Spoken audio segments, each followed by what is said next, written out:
प्रणाम। आज मैं आप सभी के संग विजयनगर साम्राज्य से संबंधित कुछ तथ्य साझा करूंगी। मैंने पूर्व में भी अपने चैनल के लिए एक वीडियो निर्मित किया था, जिसमें मैंने विजयनगर साम्राज्य के इतिहास का संक्षिप्त विवरण दिया था। आज मैं विजयनगर साम्राज्य एवं बहमनी सल्तनत की शत्रुता का संक्षिप्त विवरण दूंगी एवं अंत में मैं शत्रुता के अंतिम परिणाम एवं उससे हम क्या शिक्षा ग्रहण कर सकते हैं उसके विषय में भी तथ्य साझा करूंगी। तो आइए प्रारंभ करते हैं। विजयनगर साम्राज्य एवं बहमनी सल्तनत की शत्रुता का उद्गम संगम वंश के बुक्का राय के समय हुआ था।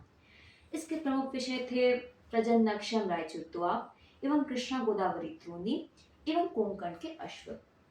इसके अतिरिक्त बहमनी सल्तनत विजयनगर राज्य के उत्तरी विस्तारवादी नीतियों के मार्ग में सर्वाधिक प्रमुख बाधा थे।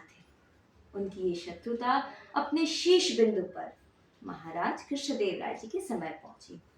महाराज कृष्णदेव राय जी एवं बहमनी सल्तनतों के मध्य लड़े गए कुछ युद्ध थे। 1509 का दीवानी का युद्ध, 1510 का कोविलकुंडा का युद्ध इत्यादि। परंतु सर्वाधिक प्रमुख युद्ध था 1520 का रायचूर का युद्ध, जिसमें उन्होंने निर्णायक रूप से बीजापुर सल्तनत को परास्त किया था।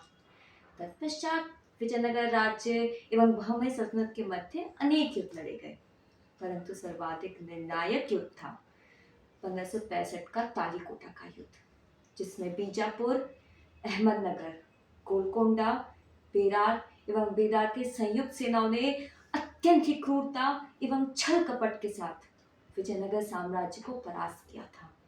इसके अतिरिक्त उन्होंने 5 माह तक बहुमूल्य पाषाणों एवं स्वर्ण से जड़ित विजयनगर राज्य को भी दग्ध किया था।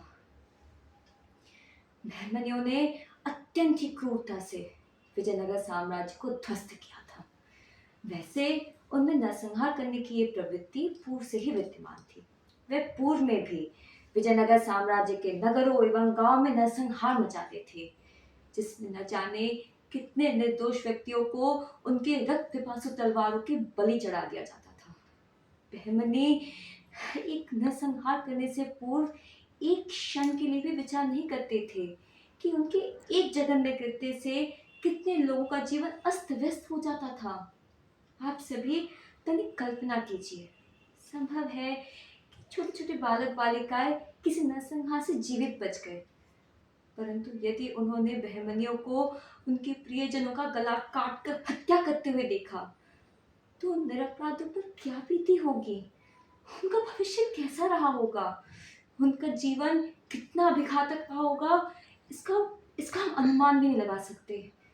जो लोग इस प्रकार से निर्दोषों पर अत्याचार करते हैं, उन्हें उनके ही कर्मों के अनुरूप दंड प्राप्त होता है। इसका तो इतिहास में वर्णन प्राप्त नहीं होता, परंतु संभवतः उन आक्रमणकारियों को भी उन निर्दोष बालक बालिकाओं के नेत्र से निकले एक एक अश्रु की वेदना के अनुरूप ही परिणाम भुगतना पड़ा होगा।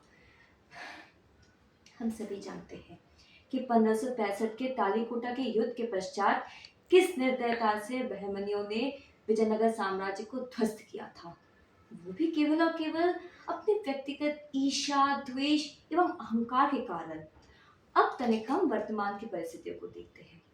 हम पाएंगे कि जिस राज्य को उन्होंने संपूर्णतः नष्ट करना चाहा, वो आज विश्व पर्यटक स्थल बन चुका है, परंतु जिन्होंने ये कुकृत्य किया, उनके राज्य आज खंडहर बन चुके हैं।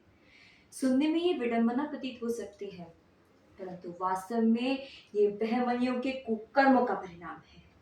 ये एक शाश्वत सत्य है कि जो जैसा कर्म करेगा, उसके अनुरूप ही उसे फल प्राप्त होगा। मनुष्य अपने दुख सुख के स्वयं रचेता है।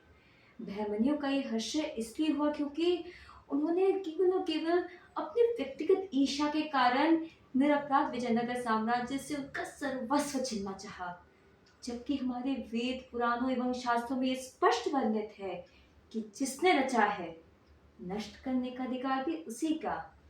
ईश्वर का निर्णय अर्थात अखंड ब्रह्मांड का अंतिम सत्य, तो जो ईश्वर का अधिकार है, उस पे हम मनुष्य कैसे हस्तक्षेप कर सकते हैं। इस ऐतिहासिक शत्रुता से हमें एक और शिक्षा प्राप्त होती है कि हमें कदापि किसी से ईर्ष्या, द्वेष, अथवा अहंकार नहीं करना चाहिए। हमें सदैव अपने हृदय को निर्मल रखना चाहिए, अन्यथा परिणाम विपरीत हो सकते हैं, जैसे बहमनियों के साथ हुआ। इस अटूट एवं अचूक सत्य का कार्यान्वयन होते हुए हमने पूर्व में भी देखा है और आज भी देख रहे हैं। वर्तमान काल में भी ऐसे अनेक उदाहरण हैं जिसमें लोगों ने अपने व्यक्तिगत ईर्ष्या, द्वेष एवं अहंकार के कारण निर्दोषों के साथ अन्याय तो किया, परंतु उनके अहंकार के अनुरूप ही उनका सर्वनाश हुआ। अंत में मेरा आप सबसे करबद्ध निवेदन है कि कभी किसी का अहित ना करें एवं स्वयं को ईश्वर से अधिक शक्तिशाली ना समझें, क्योंकि मनुष्य चाहे जितना भी प्रयास क्यों ना कर ले, परंतु दैवीय शक्ति से कदापि युद्ध नहीं कर सकता। यह सृष्टि का निर्विवादित नियम है कि अहंकारी का सर्वनाश निश्चित है। इसका सबसे बड़ा उदाहरण है लंकापति रावण, जिसे एक परम शिव भक्त होने के पश्चात भी अपने अहंकार के कारण दंड मिला।